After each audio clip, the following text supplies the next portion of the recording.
This is a work of fiction. Names, characters, businesses, places, events, locales, and incidents are either the products of the author's imagination or used in a fictitious manner. Any resemblance to actual persons, living or dead, or actual events is purely coincidental. मेरे हाथ हल्के महसूस हो रहे थे। देखा तो हाथों में रिया नहीं, गुड़िया थी। कहानियां जो जहन में रहे वही कहानी सुनाता हूँ। मैं कहानीबाज आदित्य। आइए सुनते हैं आज की कहानी, गुड़िया। साक्षी, ये क्या किया तुमने? वो बहुत डरी हुई थी, पर मेरा गुस्सा सर पर था। पुलिस के सामने वो ऐसे चल रही थी मानो उसमें जान ही ना हो। उसके चेहरे पर कोई भाव न थे। मैं लगातार उसे पुकारता रहा, पर कोई जवाब नहीं दिया। मैं सोच में पड़ गया, क्या सच में ये मेरी दीदी है जो अपने पति से इतना प्यार कर सकती है? अपनी बेटी रिया तो उसकी आंखों का तारा है। क्या हुआ अचानक? उसने अपने पति पर ही चाकू से हमला क्यों किया?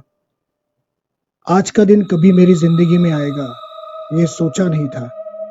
हंसता खेलता परिवार, साक्षी दीदी, निनाद जीजू और प्यारी सी रिया। 2 महीने पहले सब कुछ तो अच्छा था। इस सोच की उधेड़ बूंद में मैं था, तभी रोते हुए रिया मेरे पैरों से लिपट गई। मैंने उसे उठाकर गले लगाया। आज दिन भर में शायद ये एक सुकून भरा पल उस मासूम के लिए होगा। उस भीड़ भाड़ में रिया को लेकर मैं घर के आंगन में वैसे ही खड़ा था। चारों ओर पुलिस वाले जांच पड़ताल कर रहे थे। आस पड़ोस सब लोग हैरत से देख रहे थे। कुछ ही समय पहले जब यहाँ पहुंचा था तो जीजू को एम्बुलेंस ले जा रही थी। उस पल दूसरी ओर दीदी को पुलिस पकड़ कर ले जा रही थी। मेरा मन घबरा गया। पुलिस, साक्षी दीदी, एम्बुलेंस, जीजू और अकेली रिया। बहुत से सवाल थे जिनका कोई जवाब न था। मैं साक्षी का भाई होने के कारण पुलिस, पड़ोसी बहुत सारे सवाल पूछ रहे थे। क्यों अंगद, तुम्हारी बहन पागल है क्या? क्या आप हो मिसेस सिंह के भाई? उन्हें मेंटल हॉस्पिटल ले जा रहे हैं। आप सुन भी रहे हो? साक्षी तो ऐसे नहीं थी, बेचारा निनाद। सवाल जो मुझे घेरे थे, क्या करूं? रिया को संभालूं, पड़ोसियों को जवाब दूं, हॉस्पिटल जाके जीजू को देखूं, ओह, या दीदी को मेंटल असाइलम में मिलूं। पुलिस के सवाल मेरा सर फटा जा रहा था। एक पल ऐसे लगा जोरों से चिल्लाऊं, मन हल्का करूं। जितना आपको पता है उतना ही मुझे भी। मेरी बहन ने अपने पति को चाकू क्यों मारा मैं नहीं जानता। आप पड़ोसी हो या वकील, और दूसरे आप पुलिस हो ना। आप तो ऐसे बात करो जैसे मैंने ही गुनाह किया है। दिमाग है आप सबको? एक फोन के आता है मुझे और पता चलता है मेरी बहन ने अपने पति को चाकू मारा। क्यों, किस लिए, मुझे क्या पता? गुस्से से या किसी वजह से मैं बौखला गया था। ये सब ख्याल जुबां पे रोककर मैंने गहरी सांस ली। ऐसा लग रहा था रिया को लेकर यहां से भाग जाऊं। आप भाई हो ना मिसेस सिंह के? आप सुन रहे हो? मैं इंस्पेक्टर नंदिनी। हाँ, पर अभी मैं आपको जवाब नहीं दे सकता। बच्ची पहले से डर गई है। ठीक है, आप शांत हो जाइए। मैं समझ सकती हूँ आप पर क्या गुजरी है। आप नहीं जानती। और प्लीज अब मैं इजाजत चाहूंगा। मुझे रिया को अपने घर ले जाना है। चलो रिया। मैंने उस इंस्पेक्टर की तरफ देखा भी नहीं और बस 2 कदम आगे गया ही था, तभी रिया बोली, मेरी गुड़िया। आंगन की मिट्टी से सनी हुई एक गुड़िया उस लेडी ऑफिसर ने झटक कर एक मुस्कुराहट के साथ रिया के हाथ में थमा दी। मैं वहां से रिया को लेकर अपने घर आया। मैं लगभग टूट चुका था। माँ पापा के बाद दीदी और जीजू ही तो थे जिनका मुझे सहारा था, पर आज ये सब कुछ। तैयार होकर मैं घर से निकला। मैंने रिया को डे केयर छोड़ा। पहले जीजू को देखने अस्पताल चला गया। तो वहां उनके घर वाले थे। तरह तरह की बातें उन्होंने की। दीदी को, मुझे उन्होंने बहुत कोसा। वो आलम देखकर मैं भी ज्यादा रुकना नहीं चाहता था वहां। जीजू ठीक है, यह सुनकर मैं वहीं से दीदी को मिलने मेंटल हॉस्पिटल चला गया। मेरी हिम्मत ही नहीं हुई दीदी का सामना करने की, पर मुझे जवाब चाहिए था। उसने क्यों ये किया? क्या मिला उसे? अब मैं उसके सामने खड़ा था। बड़ी हिम्मत से मैंने पूछा, क्यों दीदी, क्यों किया? बोलो, क्या मिला तुम्हें? ऐसा अपना हंसता खेलता परिवार बिखेर कर।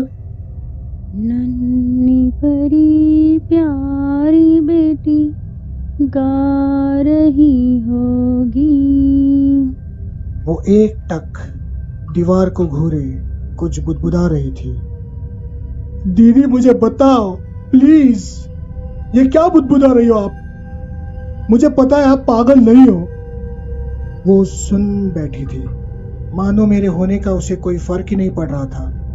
मैंने गुस्से से कहा, दीदी बताओ, तुम सुन रही हो? नन्ही परी प्यारी बेटी गा रही होगी।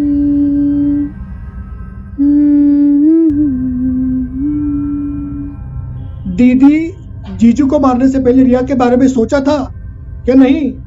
रिया कहाँ है? रिया कहाँ है? मेरी रिया, वो गुड़िया फिर से आई, उसे माँ चाहिए। दीदी आप क्या बकवास कर रहे हो? अंगद, अंगद मैं पागल नहीं हूँ। हाँ दीदी, हाँ। आप मुझे पूरी बात बताओ, क्या हुआ, कैसे हुआ? तभी मैं आपकी कुछ मदद कर सकता हूँ दीदी। रिया की कसम आपको, प्लीज मुझे बताओ। मेरे विश्वास दिलाने पर वो थोड़ी सहम गई। वो बोल पड़ी और मैं उसे समझने की कोशिश करने लगा। वो गुड़िया है ना, वो अपनी माँ ढूंढ रही है। मैं बनूंगी उसकी माँ। मैंने निनाद को नहीं मारा, उसकी माँ ने मारा। मैं सब करती थी उस गुड़िया का, पर निनाद उस गुड़िया को पसंद ही नहीं करता था। आज उसने गुड़िया बाहर फेंक दी। उसकी माँ को गुस्सा आया। मैंने नहीं मारा निनाद को, उसने मारा। वो मिली ना तो उसे बताना। तुम्हारे बेटी का ख्याल रखूंगी मैं, सब करूंगी मैं उसका। मेरी रिया को कुछ ना करे। दीदी फिर से एक कोने में उकड़ू होकर बैठी और कुछ बुदबुदाने लगी। मैं टूट चुका था। मैं उधर से रिया को लेने निकल गया। ऐसा लगा कहीं रुककर जोर से चिल्लाऊं, रोककर मन हल्का करूं। पर फिर रिया का ख्याल आया और मैंने अपने आप को रोक लिया। डे केयर से रिया को लेकर मैं घर आया।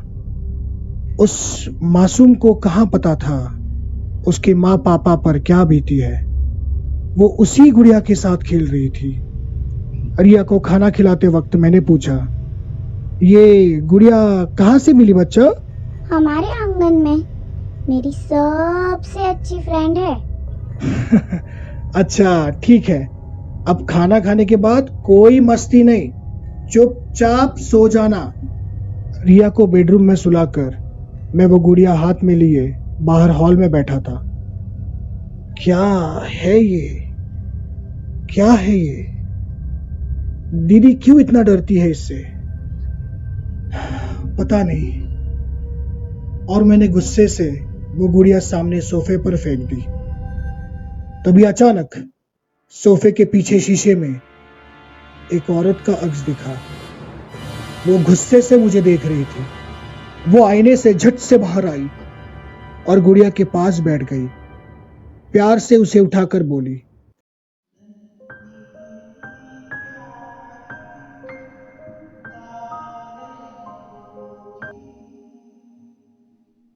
मैं पसीने से दरबदर हो गया। मेरे रोंगटे खड़े हो गए। मैं घबरा कर बेडरूम की तरफ भागा और झट से रिया को अपनी गोद में ले लिया। तभी बेडरूम के शीशे में वही औरत गुस्से से मेरी ओर मुस्कुरा रही थी।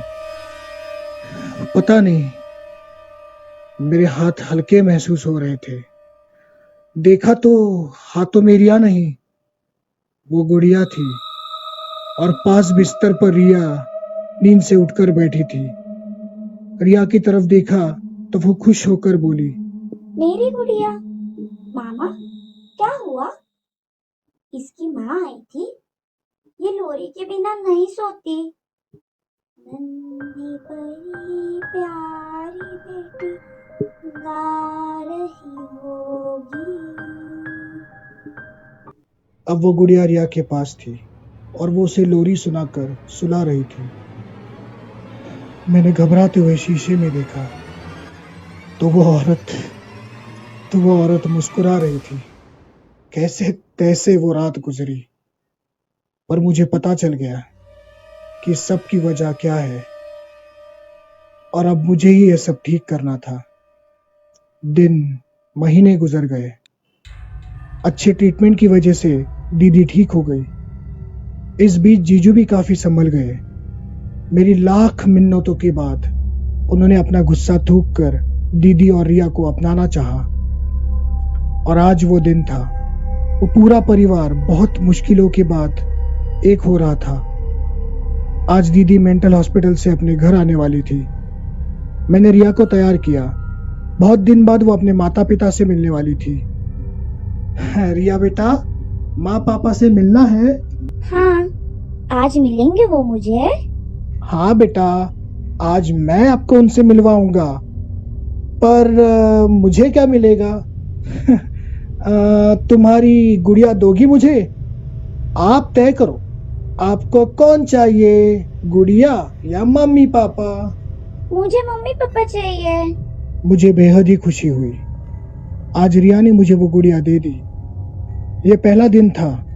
रिया उस गुड़िया के बिना कहीं जा रही थी और शायद आखिरी दिन भी।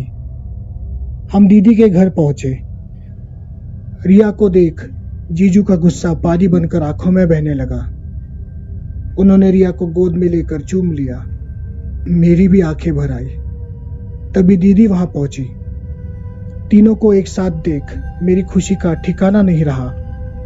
बहुत सुकून मिला ये देखकर कि मेरी दीदी का परिवार फिर से एक हो गया है। रिया को गोद में लिए रोते हुए दीदी मेरे गले लगी और उसने कहा, थैंक्स अंगद, भाई हो तो तुम्हारे जैसा। मेरा ट्रीटमेंट, रिया का ख्याल, जीजू को मनाना, कितना कुछ किया तुमने हम सब के लिए। और वो गुड़िया? दीदी, उसे भूल जाओ। अब वो तंग नहीं करेगी। इतने दिन गुजर गए। सब कुछ ठीक है दीदी। अब वो गुड़िया सिर्फ एक गुड़िया है। बस आपको तकलीफ ना हो इसलिए मैंने वो गुड़िया रिया से मांग ली। खुशी के आंसू लेकर मैं अपने घर की तरफ रवाना हुआ। घर पहुंचा तो रात हो गई थी। मैं बेडरूम में गया। मैंने अलमारी से कुछ चीजें निकाली। आज भी वो रात याद है जब उस औरत को शीशे में देखा था। इन कुछ महीनों में बहुत कोशिश की मैंने उस गुड़िया को अपनी जिंदगी से हटाने की। हाँ, सही सोचा आपने। उसे मां चाहिए और उसकी मां को यही चाहिए। दीदी के लिए मैं इतना तो कर ही सकता हूं। मैं आईने के सामने बैठा। मेरे गोद में वो गुड़िया थी। सर पर नकली चोटी, लाल रंग की साड़ी, हाथों में चूड़ियां, माथे पर बिंदी। ऐसे लिबास में आईने के सामने मैं बैठा था।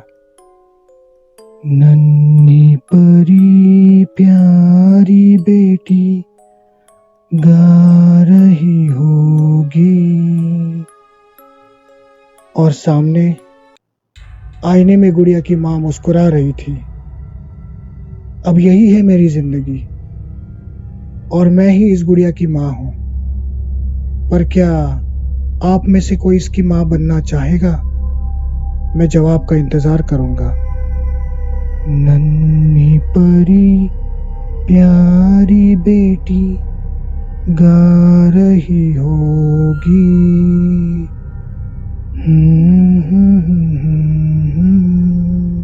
निंदिया जा होले होले, तो आवाज नहीं होगी।